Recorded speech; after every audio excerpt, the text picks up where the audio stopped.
Morning, and thank you for joining me today, and thank you for uh, enduring our bit moment of tardiness.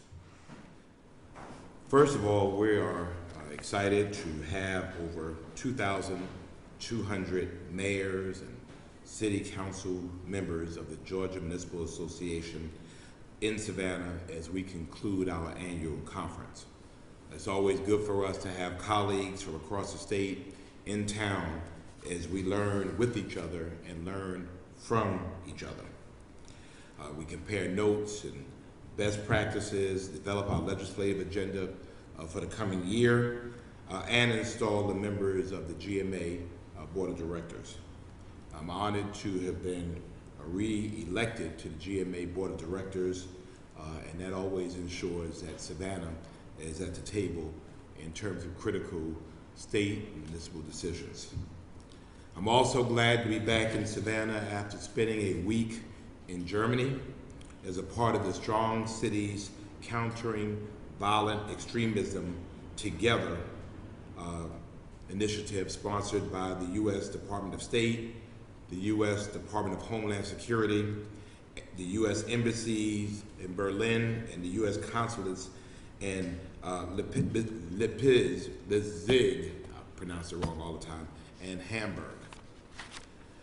Administered by the Cultural Vistas Program, our delegation from Savannah, which included Chief Roy Mentor and Atlanta, visited our sister city, Halle, the city of Rostock, and the city of Berlin as we discussed prevention versus intervention against violent extremism, the work of non-governmental organizations to counter violent extremism, and we discussed the approaches that the United States Embassy and the United States Consulates are taking to counter violent extremism and strengthening and reinforcing the value of diversity. We also toured a variety of police and fire, public safety, and emergency management assets in all three cities. If you can remember, this is the reciprocal visit to the one that the German delegation made to Savannah last year. So they came to us last year and we went back to them. So I was grateful for the opportunity to represent Georgia, to represent Savannah, to represent the United States abroad as we created and strengthened relationships with three significant East German cities that will result in additional and future opportunities for trade, business, education, and cultural exchanges. Toward the end of our visit on Friday, in those 6 hours ahead, I received numerous calls, and I really want to try to answer my phone because of the call stuff. But and then official notification that the chief and I received that we had an officer-involved shooting in the Carver Village neighborhood that resulted in the death of 31-year-old Saudi Lee. I'm extremely familiar with this neighborhood as this is where my Savannah roots emanate from. Literally, I lived, and my grandmother's home continues to be a block away from where this incident occurred. There was obviously extensive social media accounts in the aftermath of this incident, which I believe is our 5th officer-involved shooting this year.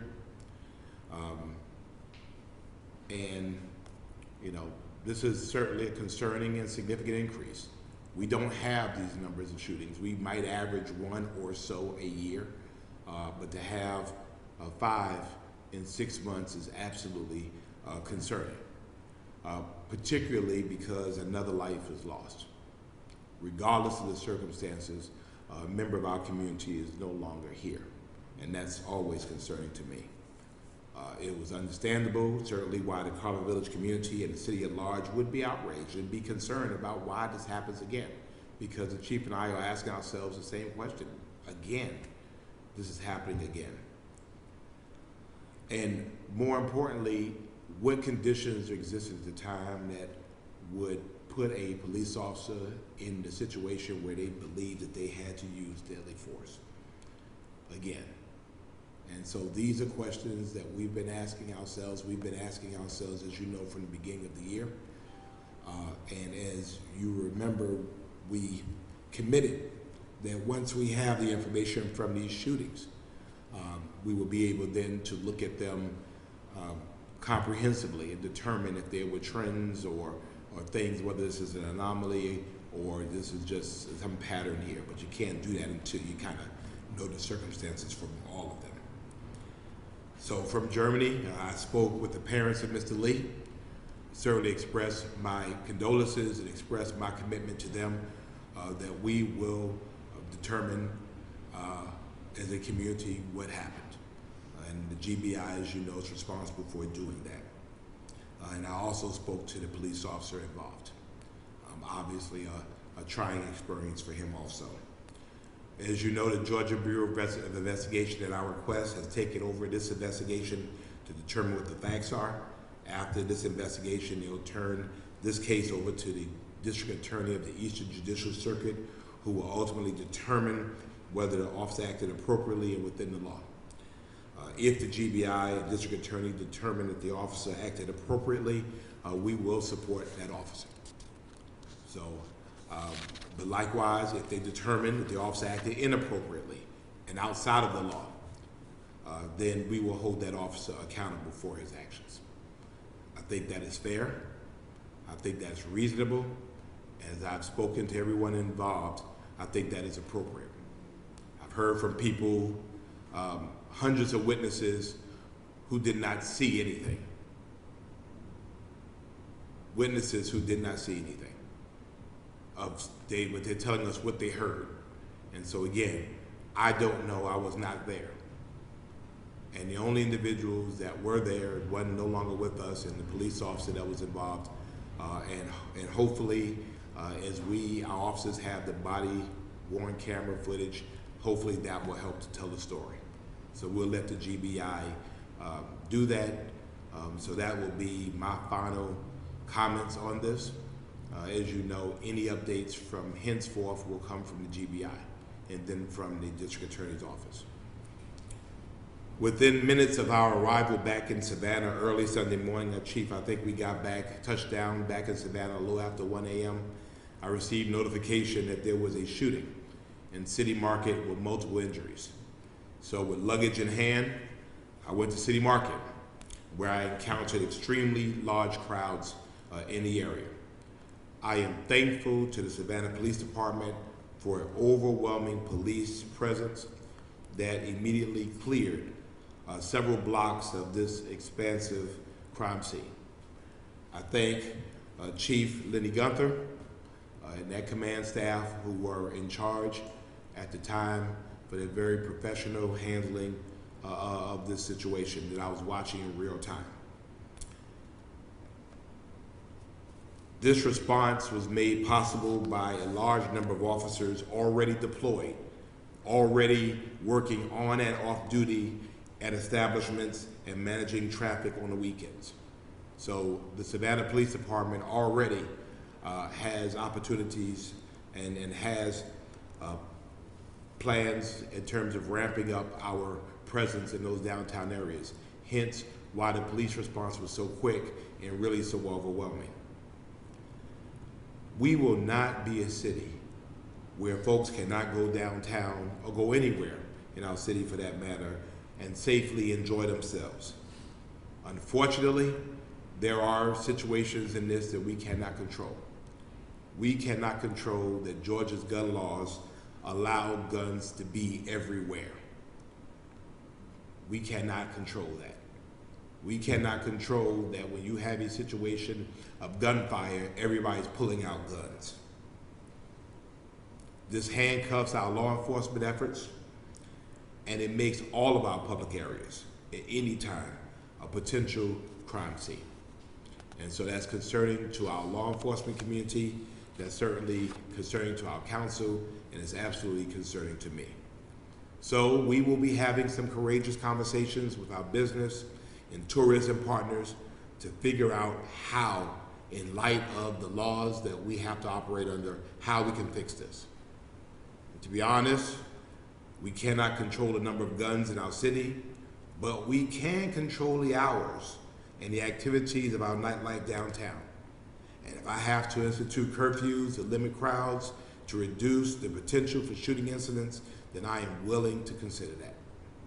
In the meantime, we are willing to work with our partners, but we must come up with something quickly as we approach the busy holiday weekend and the busy summer months. People will be safe and feel safe in our city, in all areas of our city.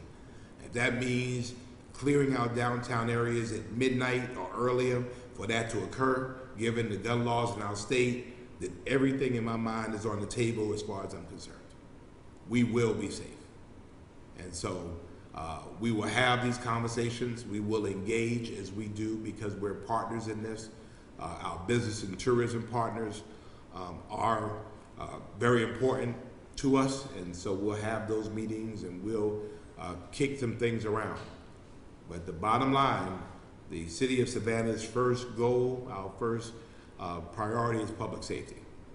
And so we will do what we must to keep the public safe, understanding the times that we are living in.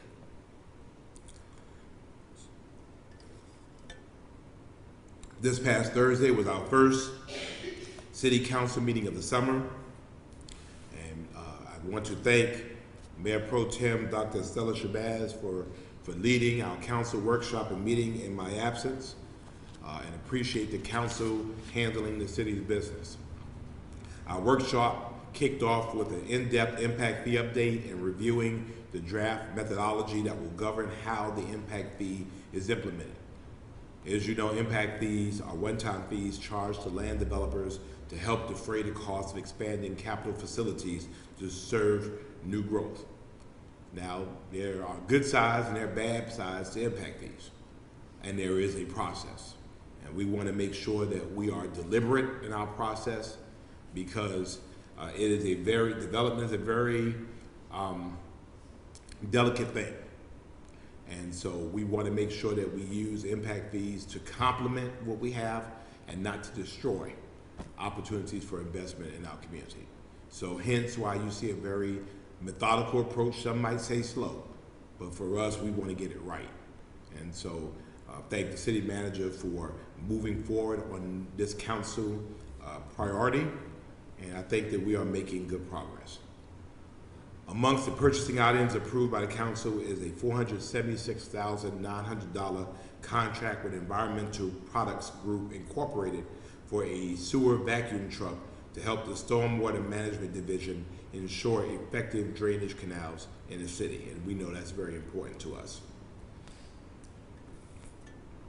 In line with our public safety goals, a $101,446 contract was approved to enhance the officers' body-worn cameras by adding GPS location services and the ability to view body-worn cameras live from remote locations.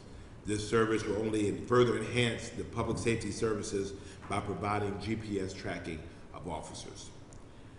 The city manager was also authorized by City Council to procure a contract for the replacement of mobile data terminals with Law & Order LLC for $315,000 to allow officers to communicate with Central Dispatch while providing real-time GPS location mapping.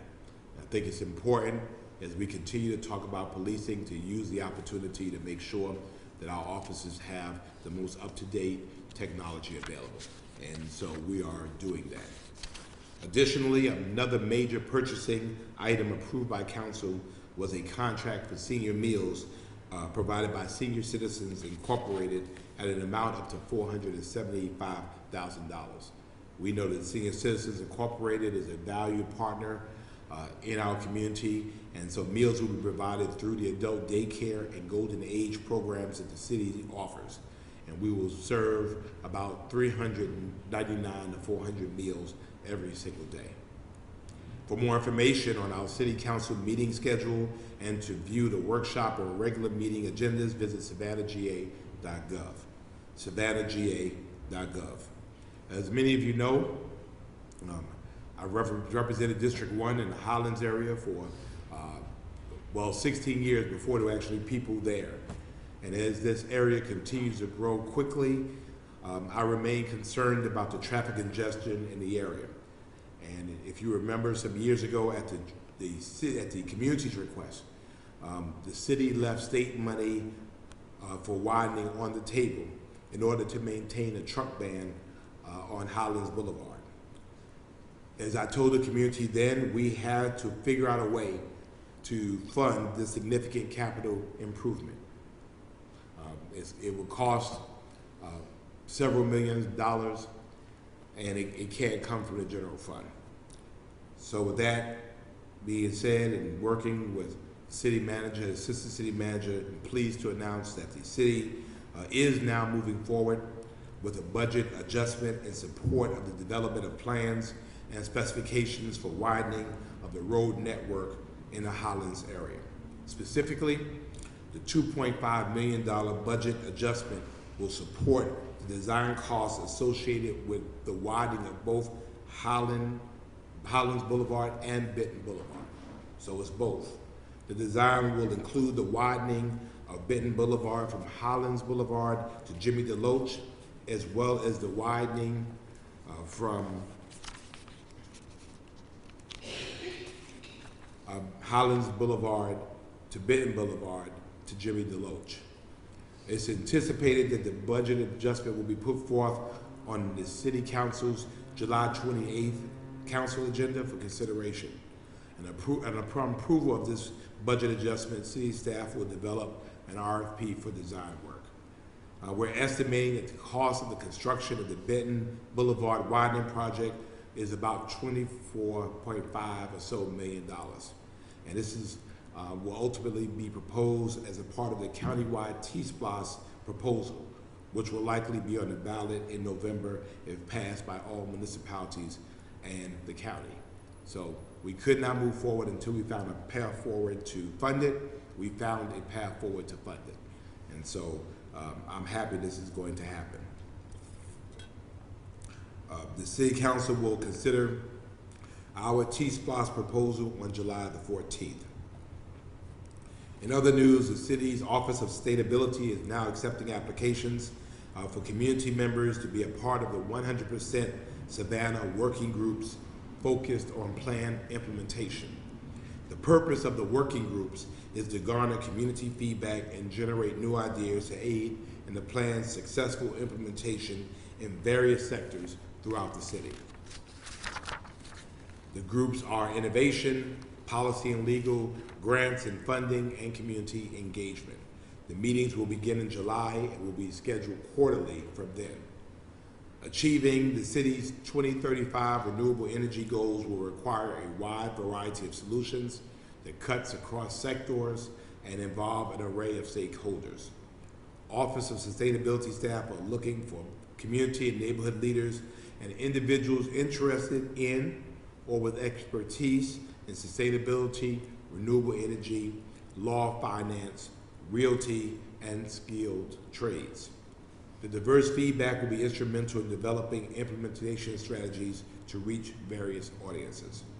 Interested individuals can contact energy analyst Alicia Brown at alicia.brown@savannahga.gov, alicia.brown@savannahga.gov. And for more information on the city's exciting 100% Savannah initiative, visit 100%savannah.com. The number 100%savannah.com. As we know, it's hot outside and Summer Fun and Safety 2022 is well underway. And from the many pictures that are being posted, it is clear that our young people are having an absolutely amazing time, but there's still more on the way. So if you know of a young entrepreneur, a young person interested in starting a business, you can sign them up for our free youth summer business classes. And these classes are tailored to young Savannians interested in starting a business now or in the future. The Young Entrepreneur's Guide to Starting a Business is from 2 to 3 p.m. tomorrow, June the 29th, online or in person at the Savannah Entrepreneur Center at 801 East Gwinnett Street. A huge advantage of getting started early with entrepreneurship is the opportunity to learn important skills such as teamwork, networking, problem solving, critical thinking, innovation, and self-discipline. This summer class will introduce the young, aspiring entrepreneur to goal setting, planning, startup costs, marketing, income, expenses, and profit margins. Also designed for 12 to 18-year-olds, and probably some a little older than that. Understanding credit class will explain why having credit is important, how to establish credit, and how credit scores affect your financial future. This class will take place on Thursday, June the 30th from 1 to 2 p.m. online via Zoom or in person at the Savannah Entrepreneurial Center. Beyond classroom instruction, these classes will include fun, interactive activities. For more information or to register for these classes, visit savannahga.gov/summer fun. savannahga.gov/summer fun. The Office of Marketing and Communications is highlighting summer fun and safety activities and initiatives every Wednesday throughout the summer, so please follow them on Facebook, Instagram, Twitter, and TikTok at City of Savannah if you have not done so already, City of Savannah. Our Housing and Neighborhood Services Minor Home Repair Program is still accepting applications to assist eligible homeowners with property in Savannah with making repairs to their home. Now again, this program is not for whole house renovation or for extensive remodeling. So far, we have assisted 120 homeowners, and there are still opportunities out there to get help. So for more information, visit savannahga.gov/homeowner repair. savannahga.gov/homeowner repair, or call 912-525-3100. As we head into the Independence Day weekend, I want to remind everyone to be safe no matter how you choose to celebrate, particularly if you choose to use fireworks. And this is a reminder that fireworks are permitted from 10 a.m. to 11:59 p.m. on July the 3rd and July the 4th only. 10 a.m. to 11:59 p.m. on July 3rd and 4th. Otherwise, normal city ordinance applies, which allows fireworks from 10 a.m. to 10 p.m.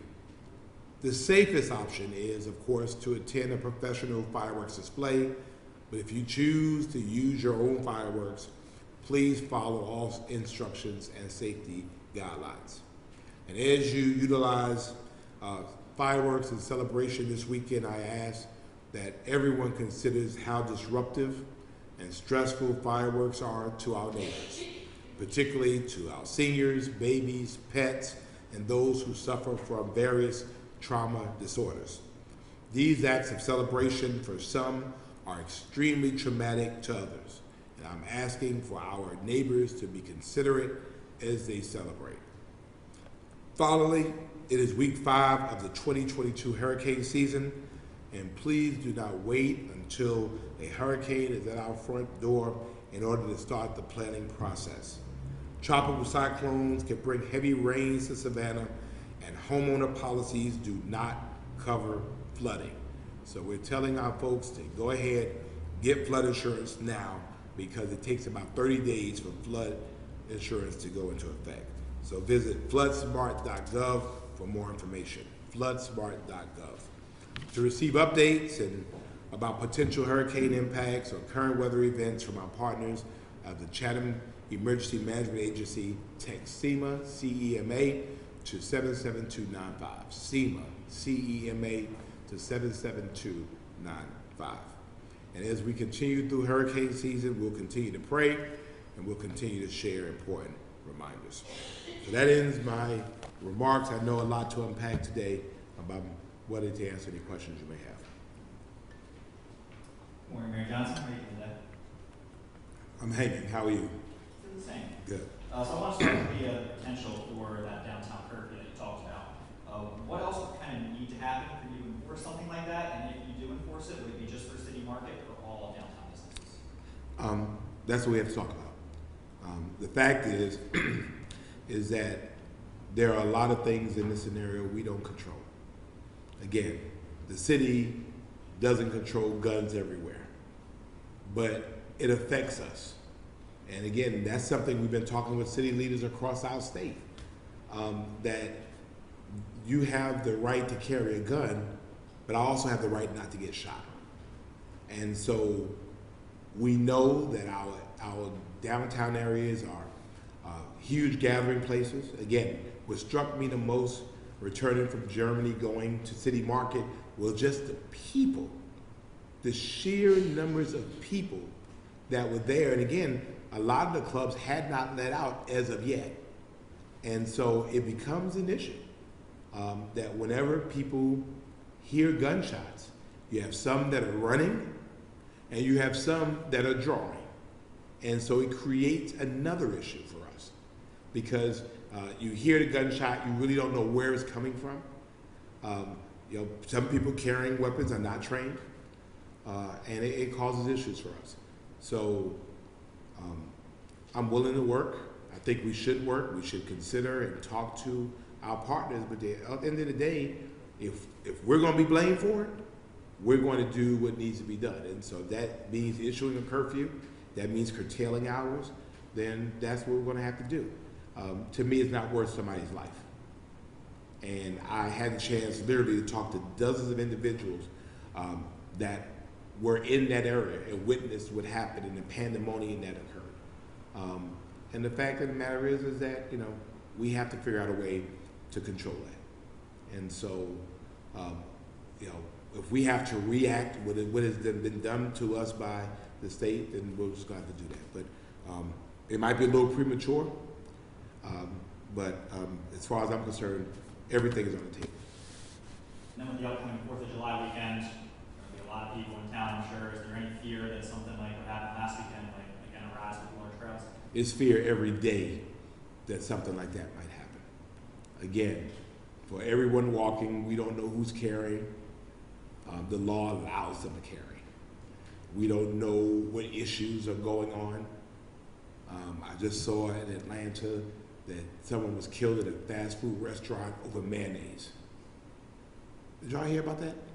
Over mayonnaise. You don't know what's going on in people's minds. That somebody was killed over mayonnaise.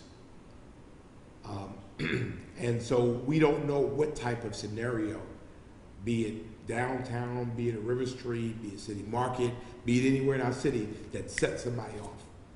And so we have to be able to adjust how we operate with that in mind. So it's a concern of mine every single day because you just don't know what's going to set somebody off.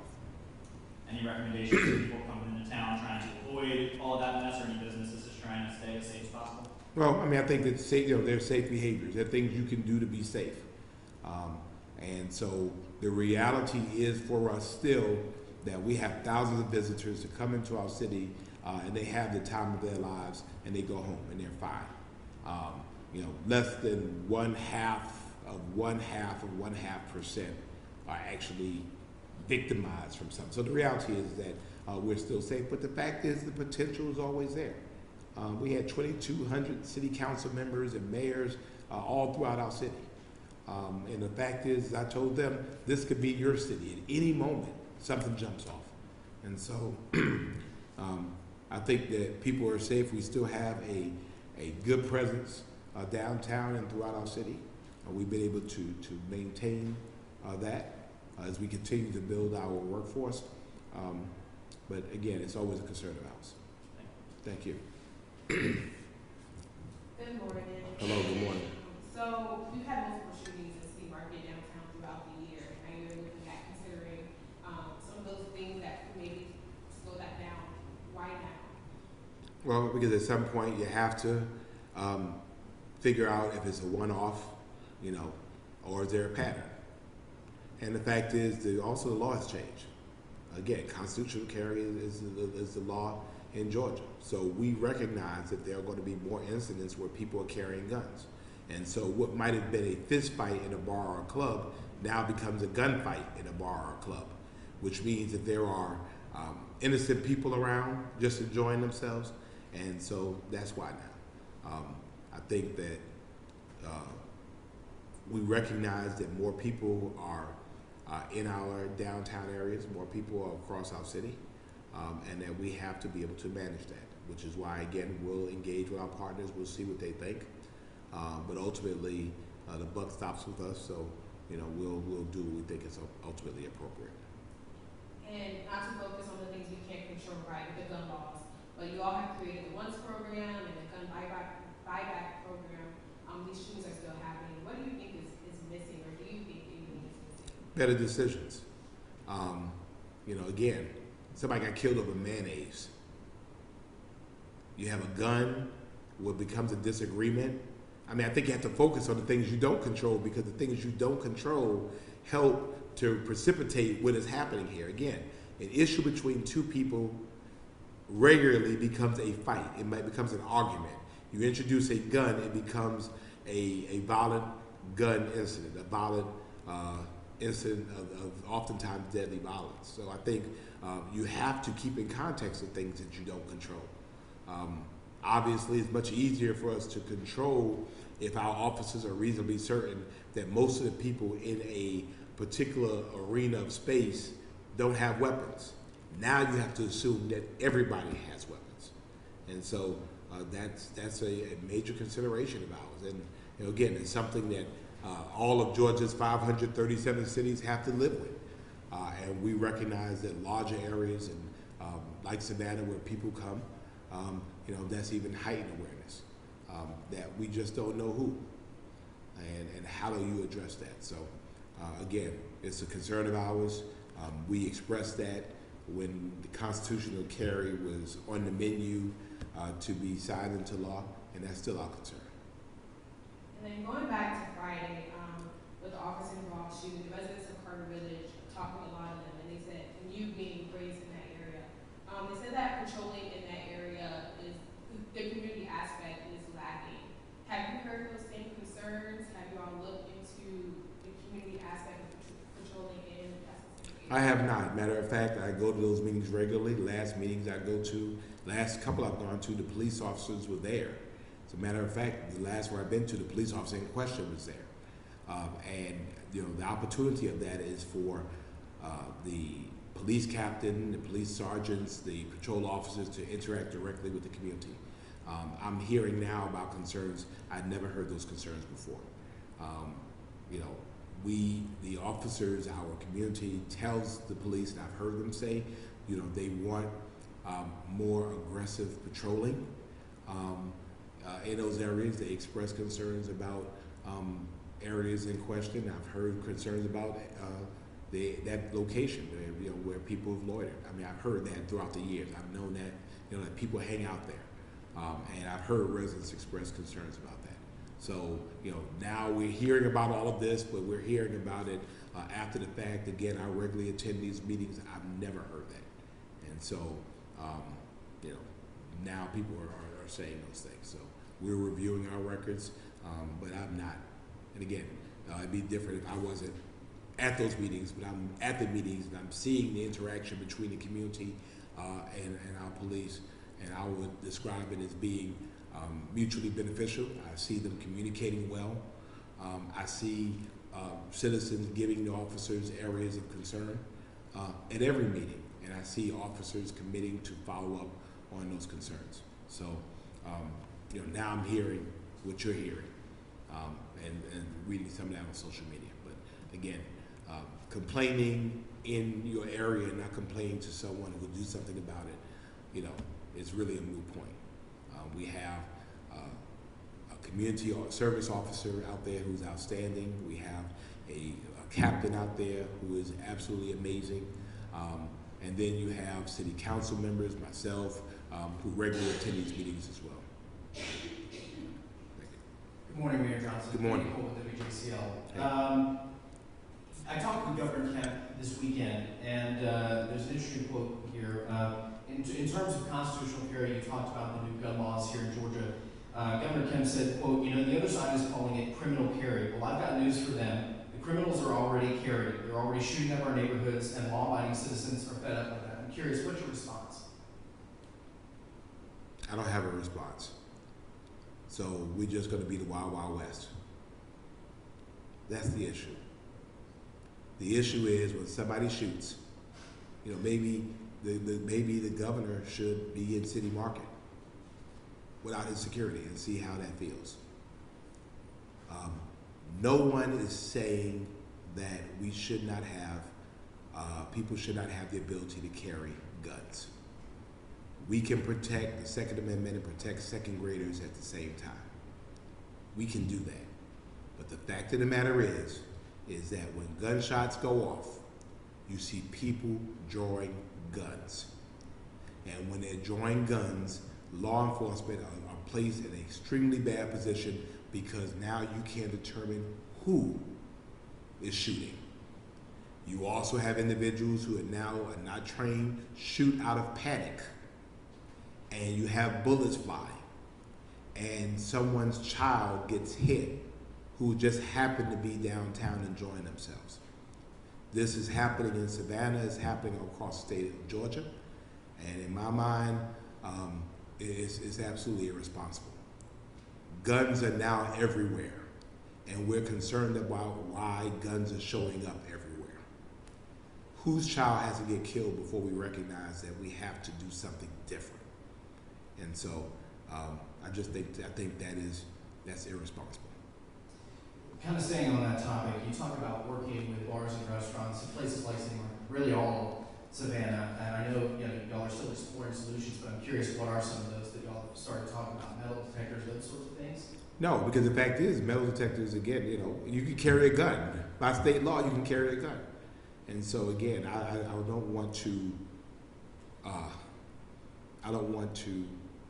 get into the minds of our business owners or our tourism leaders about how we do it. Again, I put an issue out there and I say, let's work it out.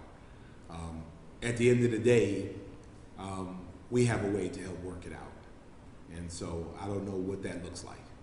But the fact of the matter is, it might be cross prohibitive for people to say, well, you can't, we have to put up who's going to pay for it? I mean, I don't know how we work that out. So we have found great ways to work together. We did it during COVID and ways to work together.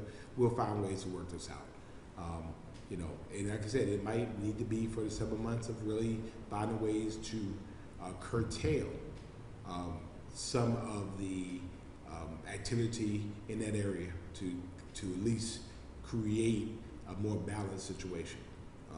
I did notice that Ellis Square was particularly dark, and so talking to the city manager about us improving lighting in that area. I mean, it was dark, and so I think we have to do what we can environmentally to help create safer situations. But at the end of the day, we have to get it worked out.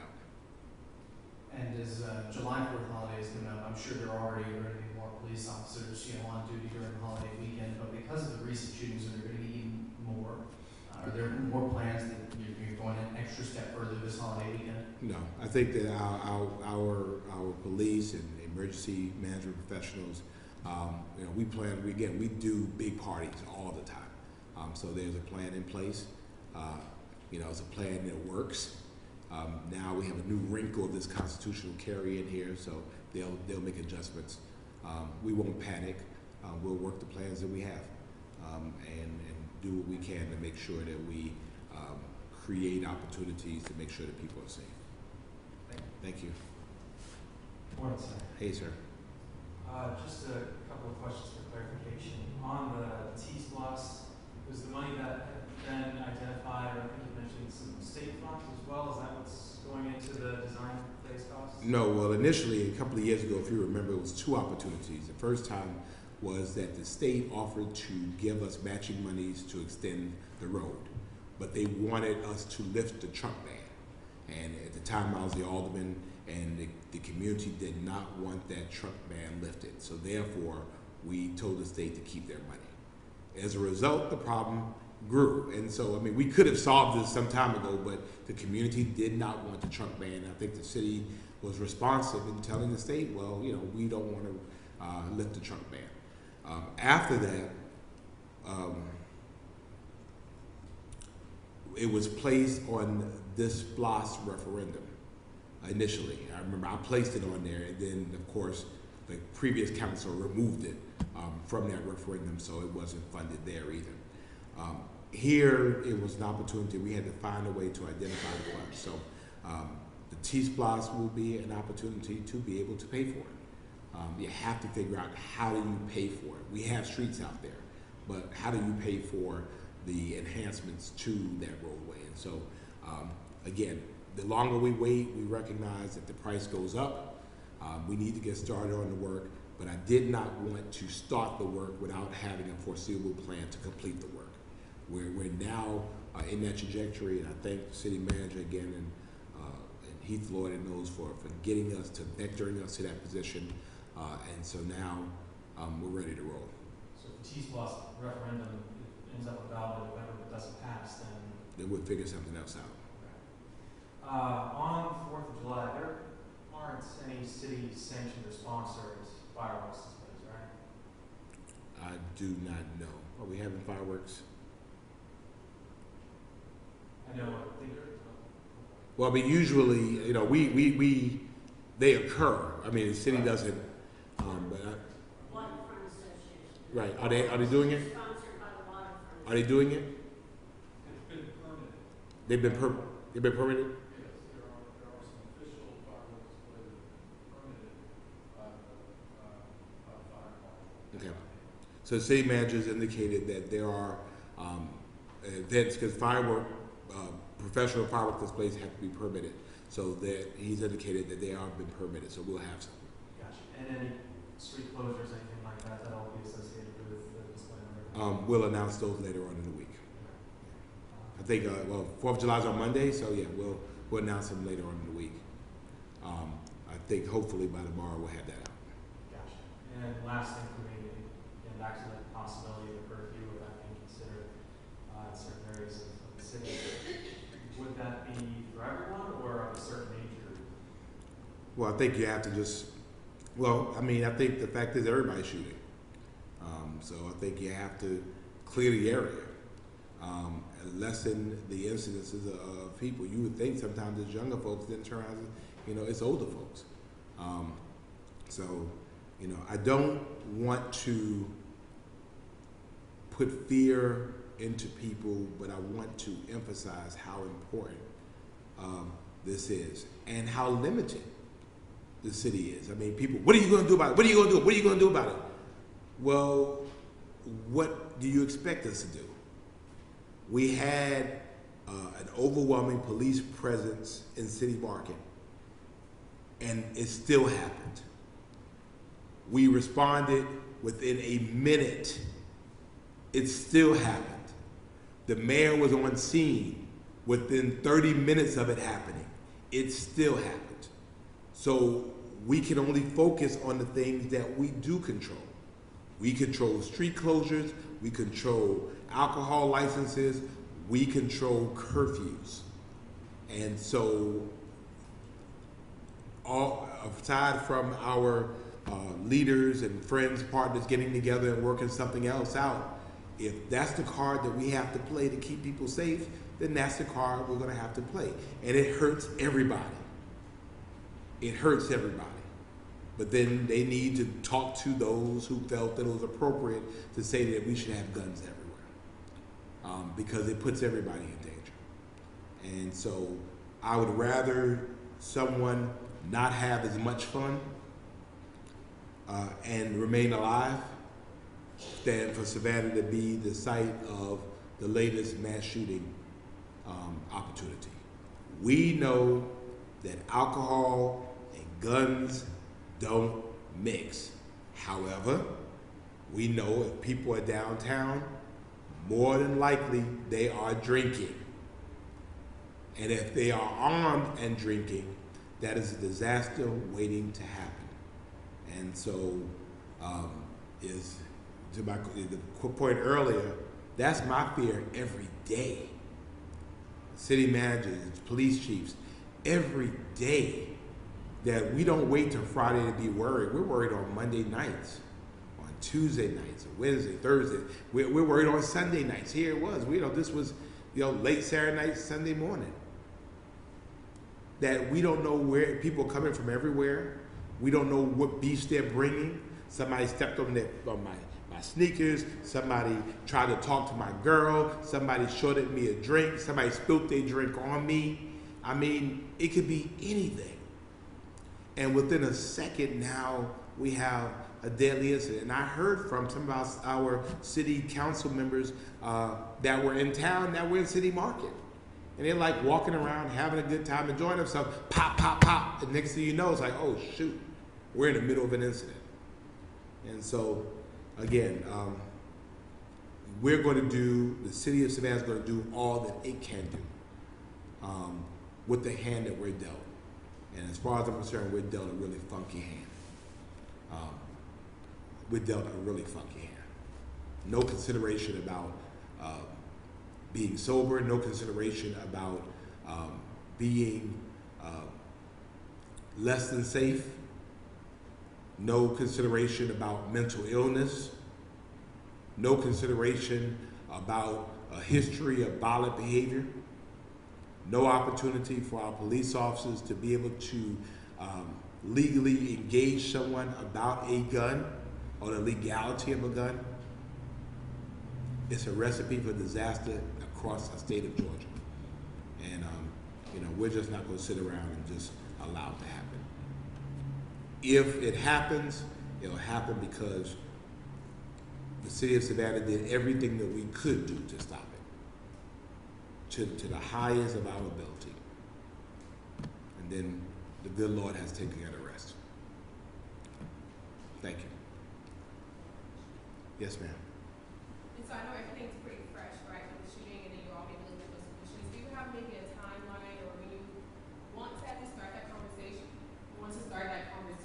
to kind of get things in place, and then if things About the potential like solution to that's happening. Started yesterday, started happening today. Again, the good news about having relationships is that you don't have to wait till something goes down to be able to talk. So we're already talking. We'll continue those conversations today and throughout the week. The good news is that our business partners, our tourism partners, they you know, we all want the same thing. You know, they don't want to have our city associated with violent incidents. They don't want their businesses to be the site of a violent incident. So we all want the same thing. And so good faith is the genesis or the foundation to solutions. So the fact is, we start that we all want the same result. And so the question is, how do we get there? And I think we all have roles to play. And I'm excited about what that means for us as we continue to work together to make sure that Savannah remains safe for our residents first, then our guests, and secondly. One more from me, sir. Go ahead. Following the Supreme Court decision last week. I knew you were gonna go there. I was waiting. Well, a company that you'll partner with, OVG, posted on one of their social media accounts that they're supporting their female employees who, if they need to receive health care that is no longer provided once that happens here in Georgia, they need to travel out of state to get it where it is still available, that they would support them and offer up those resources. I just wanted to know if that's something the city would consider doing as well for its people. We haven't talked about it, but I support a comprehensive health care for everyone, particularly for our queens, our mothers, our sisters, our wives, our daughters. I support that. I don't believe that a man has the right to tell a woman what to do with her body. I believe in choice, which is the choice to choose life if someone chooses life. That's your choice. And I hope that our city is progressive enough to recognize that, and I hope that as we move forward and as we're always looking at health care for our employees, that we will make sure that we do what is comprehensive and what is responsible. Again, that is something that's under the city manager's purview to recommend.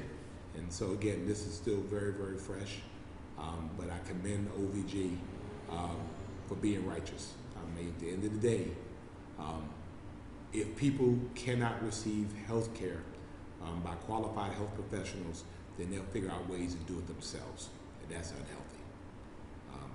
We'll continue to support the right of people to protest and demonstrate, as we have, and that is occurring here in our city.